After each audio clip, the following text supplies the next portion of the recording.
ich begrüße Sie recht herzlich hier aus dem Paulinum in Leipzig. Mein Name ist Solveig Richter. Ich bin seit Oktober 2020 Heisenberg-Professorin für internationale Beziehungen und transnationale Politik an der Universität Leipzig. Und ich möchte Sie heute gerne in mein Forschungsfeld entführen, in die Friedens- und Konfliktforschung und mit Ihnen gemeinsam ein Stück weit lernen, was Frieden ist und was vielleicht Frieden auch nicht ist und warum Frieden nicht immer nur etwas Gutes sein kann. Bevor wir starten, würde ich Sie allerdings gern zurück ein Stück in der Zeit nehmen. Es ist 2005.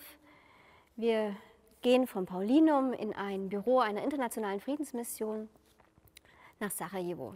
Ich, damals noch relativ jung, Doktorandin, wahrscheinlich naiv, aber mit Sicherheit überambitioniert. Ich sitze Aida gegenüber und nach einer 1,5-stündigen Interview mit ihr, sie ist lokale Mitarbeiterin der Organisation für Sicherheit und Zusammenarbeit und für die Rückführung von Wohneigentum an Binnenflüchtlinge zuständig. Ja, nach einer 1,5-stündigen Diskussion sind wir beide ermüdet und haben lange diskutiert, welche Fehler die internationale Gemeinschaft eigentlich im Land gemacht hat. Dann stelle ich ihr die Frage, ja, aber was bringt das Ganze denn, was soll das Ganze denn? Aida schaut mir lange in die Augen und ihre Augen füllen sich mit Tränen. Frieden, sagt sie. Das Wichtigste, was die internationale Gemeinschaft hier gebracht hat, ist Frieden. Aber Frieden, ja, was ist das denn schon? Was bedeutet das? Und warum bedeutet Frieden eben gerade nicht immer nur Gerechtigkeit und Frieden? Und warum ist es eigentlich so schwierig, nach Friedensschlüssen tatsächlich auch Frieden zu schaffen? Das steht im Mittelpunkt meiner heutigen Präsentation für Sie. Und ich möchte Sie dafür gerne auf eine Reise mitnehmen. Unsere erste Reise beginnt in Sarajevo. Wir fliegen nach Bosnien und Herzegowina, wo zwischen 1992 und 1995 ein blutiger Konflikt tobte im Land. Ein Bürgerkrieg zwischen den ethnischen Gruppen der Kroaten, der Bosniaken und der Serben. Nicht zuletzt viele Tote hat es gefordert und ein Genozid. Sie alle kennen die Verbrechen von Srebrenica. 1995 wurde der Konflikt mit dem Friedensschluss von Dayton beendet, aber dennoch ist das Land heute weit davon entfernt, dass man von Frieden und Versöhnung sprechen kann. Unsere zweite Reise nimmt uns ein bisschen weiter mit. Wir fliegen ein ganzes Stück weiter.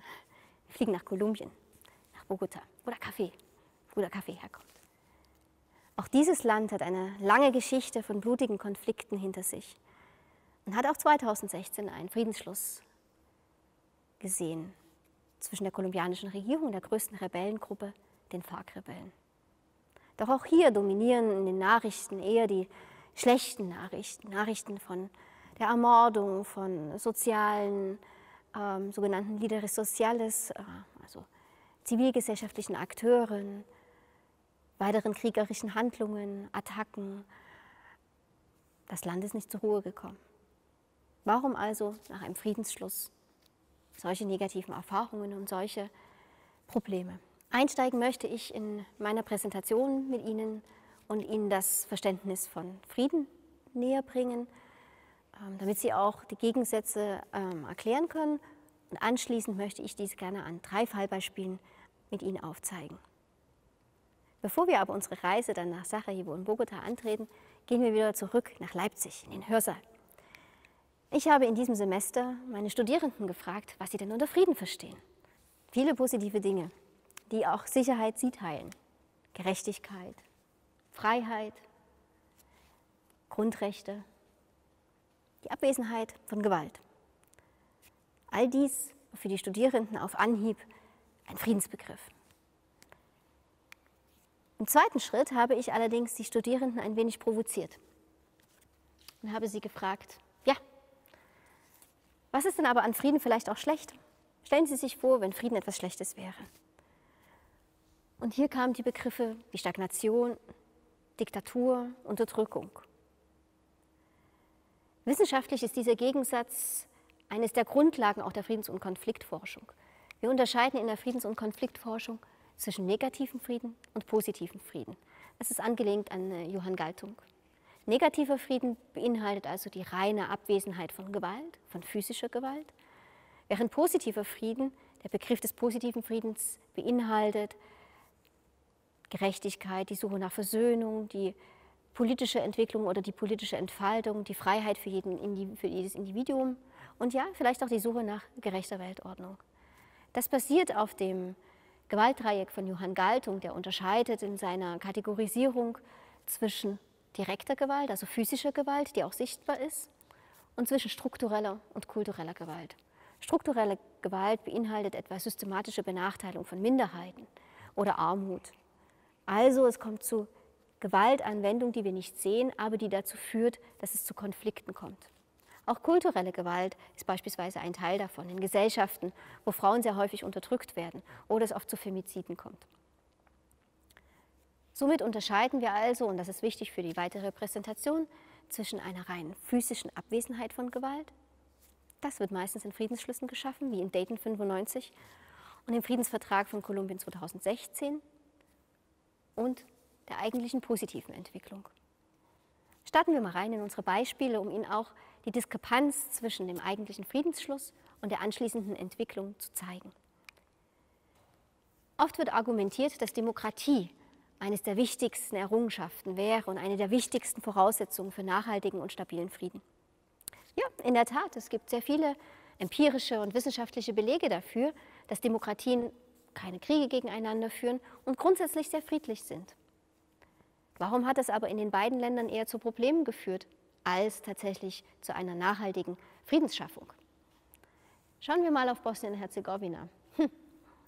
Sie sind überwältigt von der Komplexität des politischen Systems, ich auch.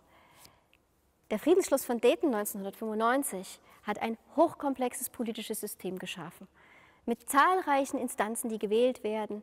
Warum?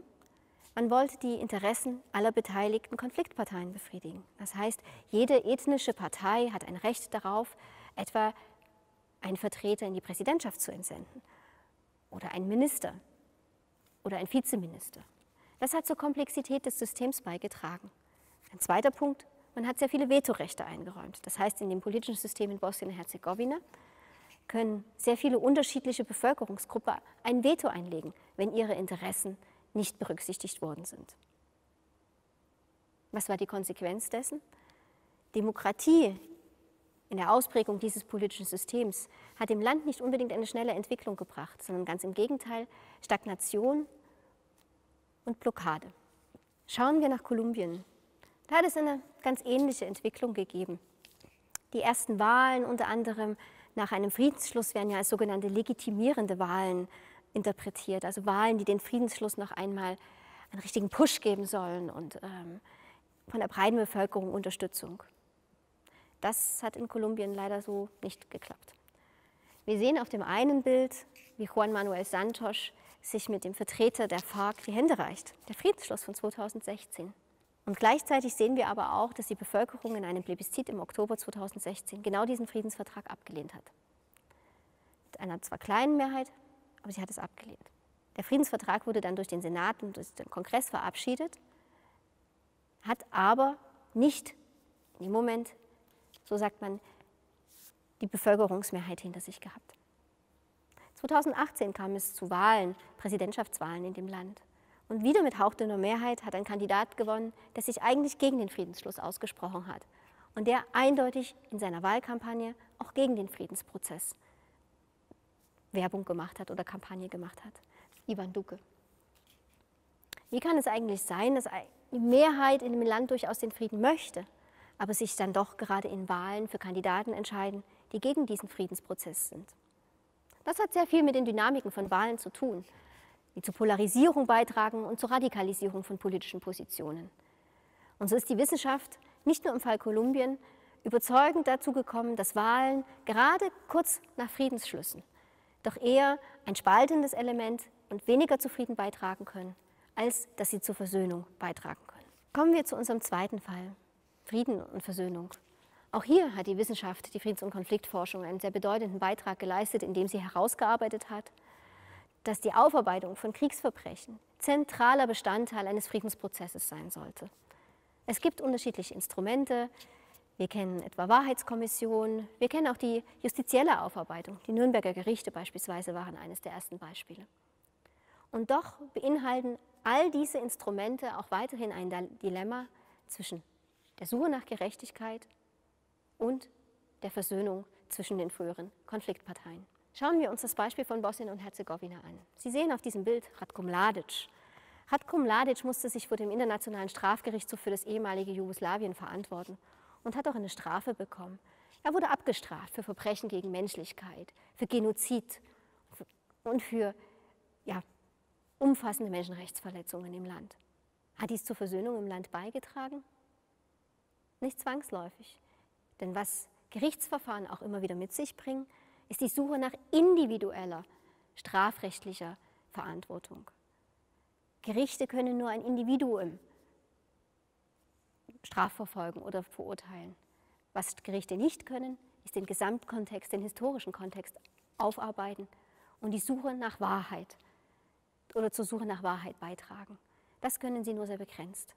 Und gerade auch der Fall Bosnien-Herzegowina hat sehr deutlich gemacht, wie der reine Fokus auf justizielle Verfahren doch eher zur Spaltung teilweise führt und individuelle Justizverfahren zwar eine Verurteilung herbeiführen können und die strafrechtliche Justiz herbeiführen können, aber im Land die Suche nach Wahrheit und Versöhnung gelegentlich verhindern.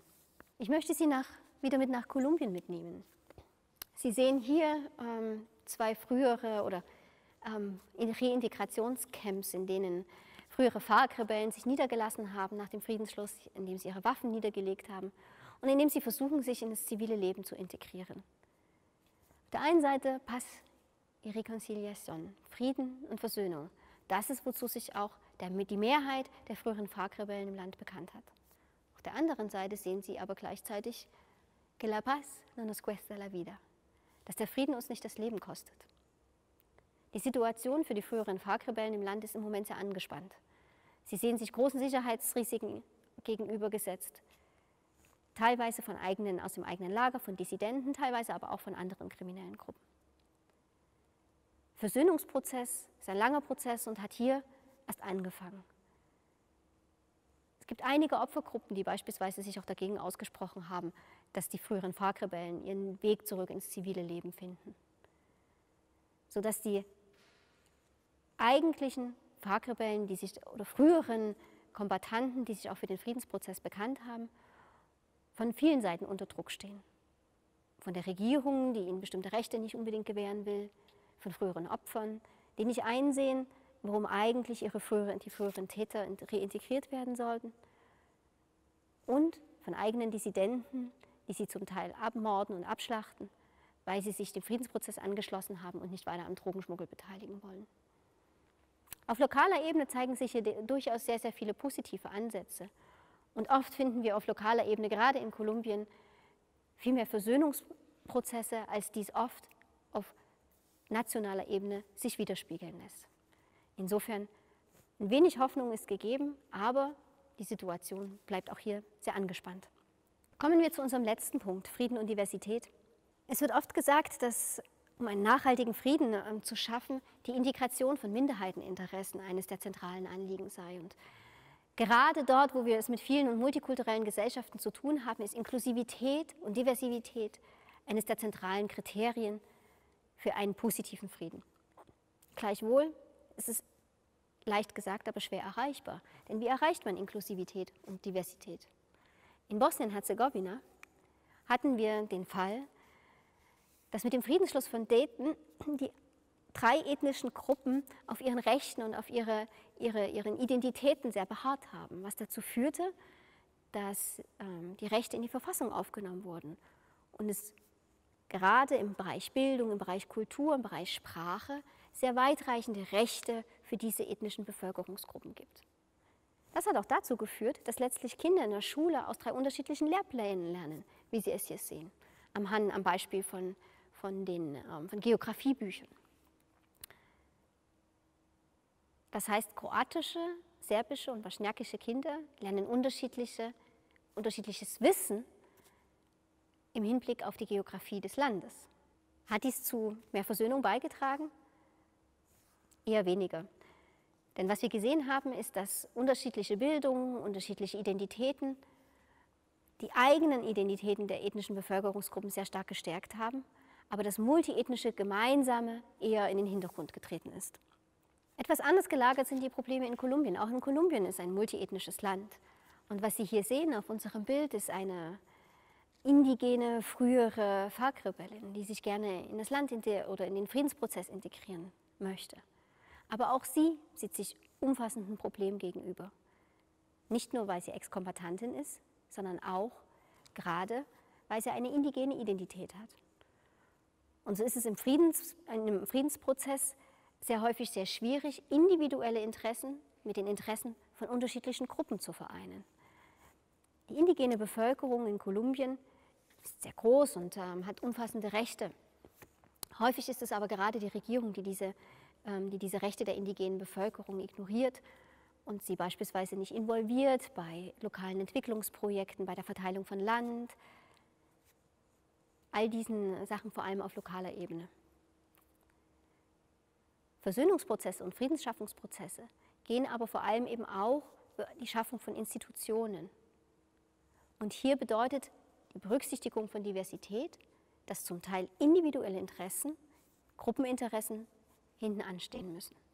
Das heißt, in diesem Falle, dass häufig auch beispielsweise die indigene Bevölkerung ein Recht hat, ihre eigenen Übergangsjustizmechanismen, beispielsweise das Prozesse der Versöhnung oder Prozesse des Heilens und der Wiederaufnahme von früheren Kämpfern in die Gemeinschaft durchzusetzen. Dass diese Prozesse aber sehr häufig, gerade auf nationaler Ebene, keine Berücksichtigung finden. Wir sind am Ende der Präsentation angekommen. Die Friedens- und Konfliktforschung hat sich seit vielen Jahren zu einer sehr ausdifferenzierten Wissenschaft entwickelt. Sie unternimmt umfassende empirische Studien, viel Forschung. Und auch für mich ist es ein wichtiges Anliegen, mit meiner Forschung und meinen empirischen Daten und meiner Wissenschaft über Kolumbien und Bosnien-Herzegowina, aber auch viele andere Friedensprozesse in der Welt, einen Beitrag dazu zu leisten. Heißt das, dass ich mich als Wissenschaftlerin von meiner Persönlichkeit als Bürgerin trennen kann? Nein, nicht ganz. Auch mir sind damals in Sarajevo 2005 die Tränen gekommen, als Aida von ihrer Jugend erzählte und von dem, wie sehr sie sich doch den Frieden wünschte. Und auch so bleibt auch für mich als neutrale Friedens- und Konfliktforscherin ein Stück weit der Wunsch, dass ich mit meiner Wissenschaft dazu beitragen kann, dass der negative Frieden ein positiver Frieden wird. Und dass gerade Kinder in ihrer Zukunft in einer friedlichen Welt leben können. Ich bedanke mich sehr für Ihre Aufmerksamkeit.